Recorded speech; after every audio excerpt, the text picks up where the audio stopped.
My name's Doug. I appreciate you guys giving me the time to hear my presentation here about the organization that we're starting. Jill and I, my co-founder up there. It's funny, it reminds me of my time at the University of Florida and pledging my fraternity, Delta Tau Delta, and committing to their values of truth and courage, which probably brings me here today. Our mission is to make the world a better place, one conversation at a time. And that conversation obviously starts now. But a conversation, it's a two-way street, at least a two-way street. So I want to know the audience a little bit more.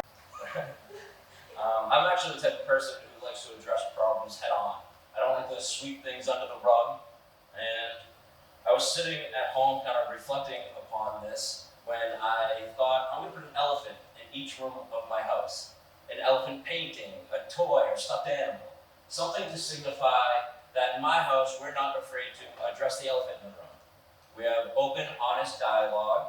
And we have honest communication. We talk about how we're feeling. We don't stay silent. And we don't let problems manifest into something larger, because that's what ends up tending to happen when you don't talk about things.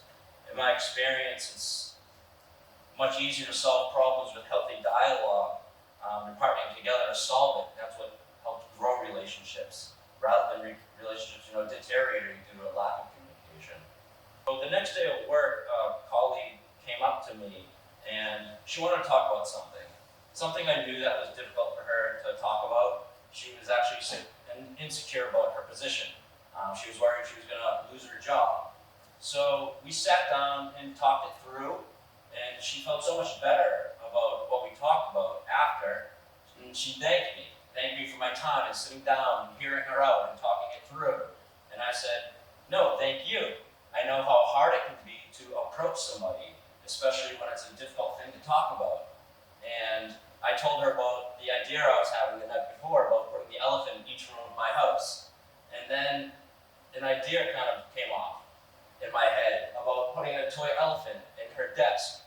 And that anytime she was feeling some sort of way, she would put the toy elephant out on her table to signal to me that we need to sit down and have a conversation to remove the fear and anxiety of having to approach me.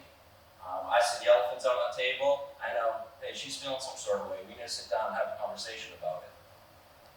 I went and told my boss, and my boss loved the idea too.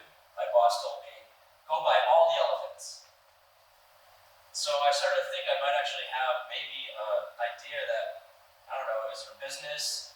Is this something, a product I could sell? But I knew there was nothing proprietary about a toy elephant. You could go anywhere to buy just a toy elephant, or anything for that matter, to signify to somebody that you want to have a conversation with them. It gets into some sensitive subjects, what happens next in my story. Because it just doesn't end there with the conversation with my coworker or my boss about buying the elephants. I really start to think about this idea of how it might be able to help people. So that Saturday, I called my buddy Justin. We were planning to go on a walk, but it was raining out. And my buddy Justin, undecided if he still wants to go, starts telling me about how he's having dinner the night before with a friend whose wife has become a closet alcoholic. Justin asked him, how does he know she became an alcoholic? Why does he think that? And he tells her that he just found a bunch of nips outside in the bush. And Justin had said to him, dude, that's an elephant in the room. Before I got into my story. So the universe was kind of speaking to me. And Justin went on to explain how his friend just doesn't know how to address the situation with his wife. He's not sure how to, approach her about it. And he doesn't want to be confrontational about it. Not only that, they have a son.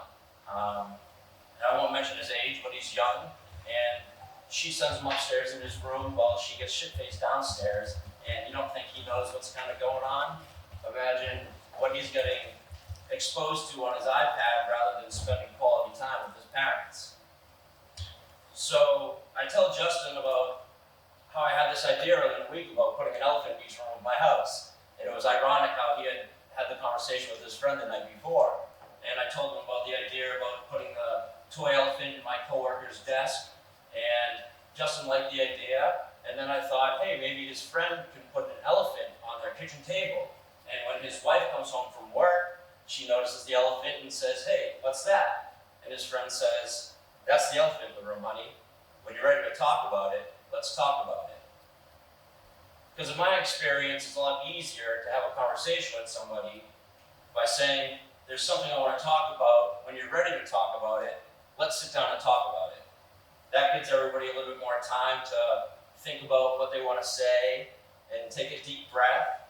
So the elephant kind of takes away that fear and anxiety. It's the icebreaker to the conversation that, hey, when we're ready, we're going to sit down and have a conversation. The story gets darker. I told you the reason why I called Justin. We were planning to go on a walk.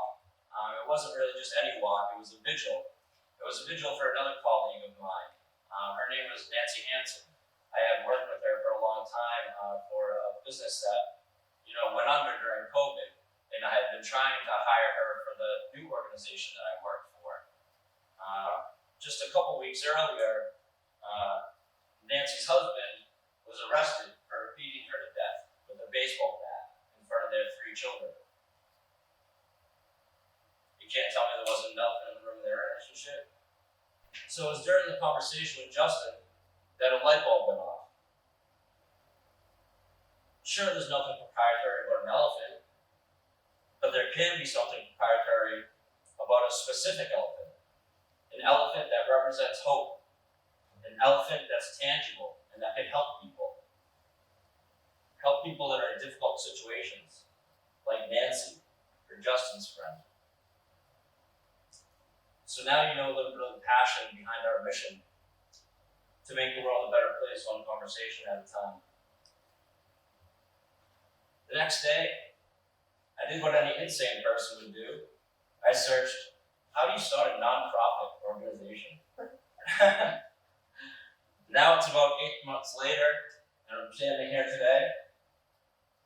We have a 501c3 nonprofit organization fully established. We have a trademarked elephant.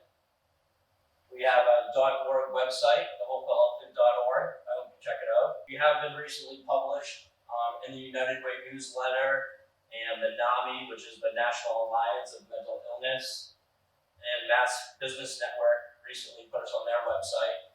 So people are hearing about us and they love the idea.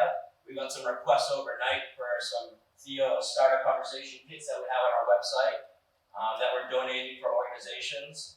So we're hoping to get them in the hands of people soon and to start use the elephant to help ice break the conversation. Because we're really trying to start a brand, creating a movement towards honest communication and not staying silent. It being the norm to have honest conversations. Our plan is pretty big. We want to create a children's book, a cartoon, kind of like Barney or Clifford. I know Bluetooth is pretty big these days. But in hopes to turn into an educational platform, to not only help people with this tool, but to create a booklet and get to kids and talk to them about open communication. Because remember, it's not just about Nancy, it's about Justin's friend and their child and their parents coming together to communicate the elephant in the room and really change the trajectory of that kid's life and their relationship. That's what I'm really passionate about, is helping people. But we also need your help too. Honestly, when Elise first asked me to have this presentation, I pictured a bunch of Nancys in the room. And it was hard for me. But it's a mission that I have, and I'm passionate about it. So I want to spread the word. I want to start helping people. So if you do take on a THEO, it would be great. If you use it in your life, share the testimonials on our website. But I know you guys are going to go home this summer to wherever you live and not stay on campus and whatnot. So if there's any help you need at home that you want to have, an icebreaker through a conversation, or even on campus here with your roommates or whatnot, it shouldn't be like something, like I said, that's not normal. It's really, you shouldn't sweep things under the rug. It's much easier to have a conversation and address things head on. You guys heard the story, and I saw your heads nodding, so I know you agree. And I'm not saying it's easy to do, but hopefully THEO can help. And everyone can recognize the brand as a non-confrontational way that there's hope for the future, and that we just want to address the issue and talk about it and resolve it.